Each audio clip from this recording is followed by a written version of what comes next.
Hello and welcome to Reading in Bed Extracts with me, Amanda Steele. I'm one half of the main Reading in Bed podcast team, and we don't have paid advertising on this podcast or on the main podcast.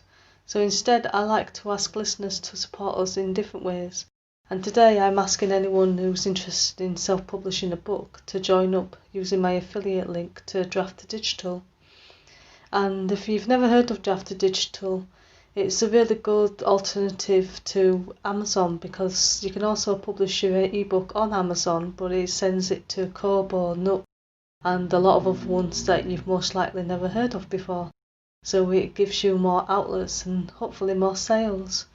So I'll put the affiliate link in the write-up for this. But now onto the extract. Today I'm reading an extract from a novella, and it's called Dead Boys Don't Cry by H.G. Lynch. Prologue. I remember staring down the barrel of a gun. I remember the deafening bang as he pulled the trigger. I remember the feeling of the bullet tearing through my flesh, piercing my heart. I remember hitting the ground, seeing my own blood pouring out on the cream carpet. I remember everything. But my story doesn't start with my death. It starts with someone else's. Chapter 1. I heard him coming and I clenched my fists. The movie I'd been watching became a buzz in the background as I listened to the keys scraping against the front door. He was so drunk he couldn't get the key in the lock, as usual. At the dining table, Mum started to get up, laying her margarine aside. I rolled my eyes, wishing she would leave the dumb bastard to struggle. Maybe he'd give up and go to sleep in the gutter. The lock finally clicked, and the door opened with the same old whine of hinges that had been driving me nuts since we moved into this shithole 6 years ago. No matter how many times I oiled it, it still whined like a sad puppy. Mum sat back down with a smile plastered on her face. "Hey, honey," she said, as he stumbled in the door, bringing with him a fog of alcohol fumes that made my eyes burn. He grinned sloppily at my mother. "Estella, you look beautiful tonight." Mum fluttered a hand self-consciously around her hair. "Oh, but I'm not even wearing my makeup," she protested humbly, as she always did, even though she knew she was an attractive woman for her age. She'd been pretty when she'd been younger, and her youthful charm had settled into mature lines. Dad had always told her she was beautiful, but not in a sloppy drunken way this buffoon did.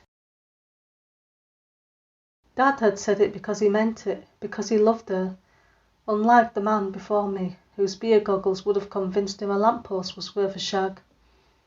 Coming around the table, Dave bent to kiss Mum, and I looked away, disgusted. I tossed the TV remote aside and stood up, preparing to leave the room. "Where do you think you're going, boy?" Dave's slurred voice froze me on the spot. I knew that belligerent tone in his voice. It meant he decided he didn't like my face tonight, or the way I walked, or the t-shirt I was wearing. It meant I was probably ending up with another bruise tonight. I stared at the photo hung on the hallway wall in front of me, barely seeing it, though I knew it was a photo of Dad holding me as a baby. The tension in my spine felt like a bowstring strung too tight, like my spinal cord might snap. The muscles in my shoulders ached, my fingernails digging into my palms, my stomach knotted with nausea, and my heart raced. I should have been used to this feeling by now, the paralysing mix of terror and rage, but it always stopped me in my tracks like a rabbit in the headlights.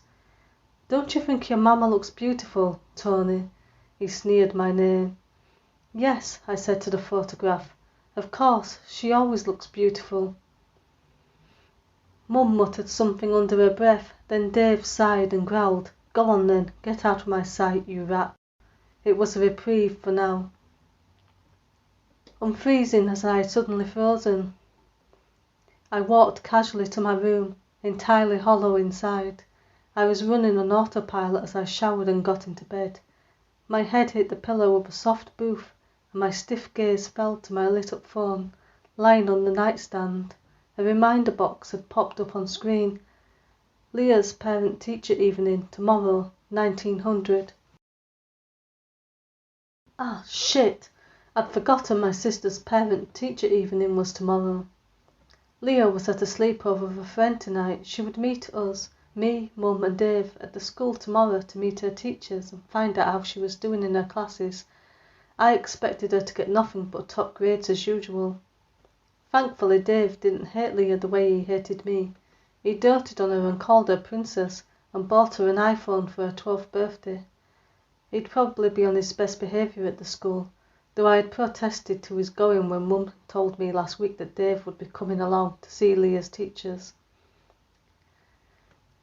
I had argued that since he was not a parent, he wasn't needed at the event, but Mum had insisted that it was perfectly acceptable for a single mother to bring a boyfriend to a parent-teacher evening. I'd given up arguing with her then, but now as I watched my phone screen go dark, I wished I'd fought harder. Dave didn't deserve to be classed as anything near the word parent. He was a drunken, violent baboon. Through the wall of my pitch-black bedroom, I could hear Dave's bellowing laughter as the volume of whatever crude comedy he was watching increased. It sounded like an Adam Sandler movie. I groaned, pulling my pillow over my head. I fell asleep with the sound of Adam Sandler's grating voice in my head. And if you want to find out more about the book, you will see that the blurb is in the write-up for this episode, and I'll also include the links where you can buy the book and find out more about the author. So thanks for listening and tune in next time. Bye!